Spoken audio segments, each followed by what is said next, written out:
Assalamualaikum warahmatullahi wabarakatuh. Selamat pagi Ananda. Baiklah, pembelajaran kita hari ini yaitu tema 2, subtema 2, pembelajaran 4. Nah, tujuan pembelajaran kita ada 4. Pembelajaran kita hari ini kita belajar tentang perjuangan bangsa Indonesia untuk diakui oleh bangsa atau negara lain atas kemerdekaan negara kita. Tahukah Ananda, para pahlawan juga bersatu dan bekerja sama melalui cara diplomasi dengan tujuan untuk mendapatkan pengakuan kedaulatan kemerdekaan bangsa kita. Jadi, upaya mempertahankan kemerdekaan Indonesia tidak hanya dilakukan melalui pertempuran, namun juga dilakukan melalui jalur diplomasi. Perjanjian dan perundingan seperti Perjanjian Linggarjati, Perjanjian Renville, Perjanjian Rumroyen, dan KMW. Nah, pertama kita akan membahas Perjanjian Linggarjati. Perjanjian Linggarjati ini berlaku dari tanggal 15 November 1946 sampai 25 Maret 1947 ya Ananda. Perjanjian Linggarjati adalah perundingan antara Indonesia dan Belanda di Linggarjati, Jawa Barat yang menghasilkan persetujuan mengenai status kemerdekaan Indonesia. Perjanjian tersebut ditandatangani secara sah oleh kedua negara pada tanggal 25 Maret 1947. Yang merupakan hasil perundingannya ada 4. Pertama, Belanda mengakui secara de facto wilayah Republik Indonesia yaitu Jawa, Sumatera, dan Madura. Yang kedua, Belanda harus meninggalkan wilayah RI paling lambat tanggal 1 Januari 1949. Yang ketiga, pihak Belanda dan Indonesia sepakat membentuk negara RIS atau Republik Indonesia Serikat. Yang keempat, dalam bentuk RIS, Indonesia harus tergabung dalam Commonwealth atau Persemakmuran. Perjanjian Linggarjati ini menimbulkan pro dan kontra di kalangan masyarakat Indonesia. Jadi, Perjanjian Linggarjati ada 4 ya, tolong diingat ya Nanda. Namun, Perjanjian Linggarjati ini pelaksanaan hasil rundingan ini tidak berjalan mulus. Pada tanggal 20 Juli 1947, Gubernur Jenderal H.J. Van Mook akhirnya menyatakan bahwa Belanda tidak terikat lagi dengan perjanjian ini. Pada tanggal 21 Juli 1947, meletuslah agresi militer Belanda I. Jadi, Perjanjian Linggarjati telah dilanggar oleh negara Belanda karena tidak sepakat dengan persetujuan yang telah dibuat. Nah, yang kedua kita akan membahas Perjanjian Renville. Perjanjian ini berlaku dari tanggal 8 Desember 1947 sampai 17 Januari 1948. Perjanjian ini dilakukan antara Indonesia dan Belanda. Perjanjian ini ditandatangani pada tanggal 17 Januari 1948 di atas kapal perang Amerika Serikat atau USS Renville yang berlabuh di pelabuhan Tanjung Priok, Jakarta. Perundingan dimulai pada tanggal 8 Desember 1947. Perundingan ini ditengahi oleh Komisi 3 Negara atau KTN, yaitu Amerika Serikat, Australia, dan Belgia. Nah, dari delegasi Indonesia dipimpin oleh Amir Syarifuddin, delegasi Kerajaan Belanda dipimpin oleh R. Abdul Qadir Widjojoatmojo. Hasil perundingannya yaitu pertama, Belanda hanya mengakui Jawa Tengah, Yogyakarta, dan Sumatera sebagai bagian wilayah RI.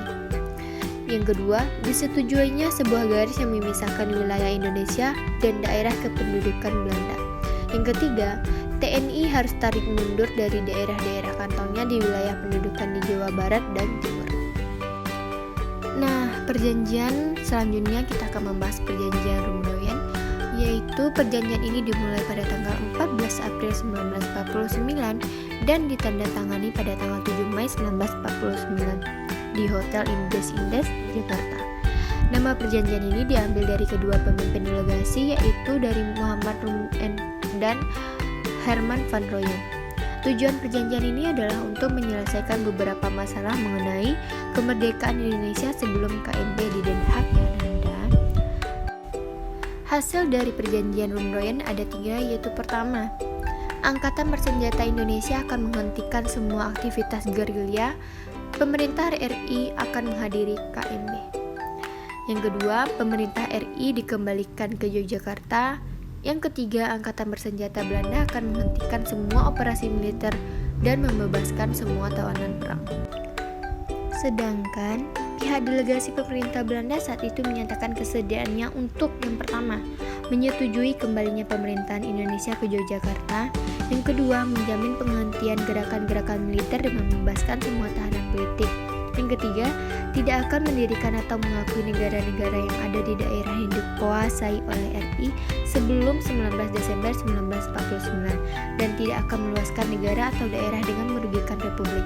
Yang keempat, menyetujui adanya RI sebagai bagian dari negara Indonesia Serikat. Yang kelima, berusaha dengan sesungguh-sungguhnya supaya KMB segera diadakan setelah pemerintahan RI kembali ke Yogyakarta.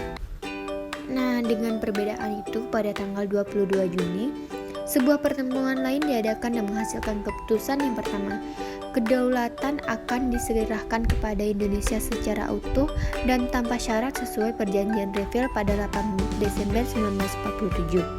Yang kedua, Belanda dan Indonesia akan menghadiri sebuah persekutuan dengan dasar sukarela dan persamaan hak. Yang ketiga, Hindia Belanda akan menyerahkan semua hak, kekuasaan, dan kewajiban pada Indonesia. Jadi, itulah hasil dari temuan pada tanggal 22 Juni. Nah, kita masuk kepada konferensi meja bulat atau disebut dengan KMB ya Ananda. Ananda tahu apa itu KMB? KMB adalah suatu pertemuan selang pemerintah RI dan Belanda yang dilaksanakan di Den Haag, Belanda dari 23 Agustus sampai 2 November 1949. Hasil dari KMB ini yang pertama, Belanda mengakui RI sebagai negara merdeka dan berdaulat. Yang kedua, status Irian Barat diselesaikan dalam waktu setahun sesudah pengakuan kedaulatan. Yang ketiga, akan dibentuk Uni Indonesia Belanda. 4. RIS mengembalikan hak milik Belanda dan mengembalikan hak konsentrasi dan izin baru untuk perusahaan-perusahaan Belanda. Yang kelima, pengambil alihan hutang Hindia Belanda oleh Republik Indonesia Serikat. Nah, Ananda sudah mengetahui bahwa upaya mempertahankan kemerdekaan Indonesia juga dilakukan melalui upaya diplomasi untuk mencapai kesepakatan. Agar tujuan diplomasi tercapai, maka diperlakukan kerjasama dan persatuan dari semua pihak. Jadi, kita semua masyarakat Indonesia harus bersatu dalam mencapai dan menjaga kemakmuran negara Indonesia.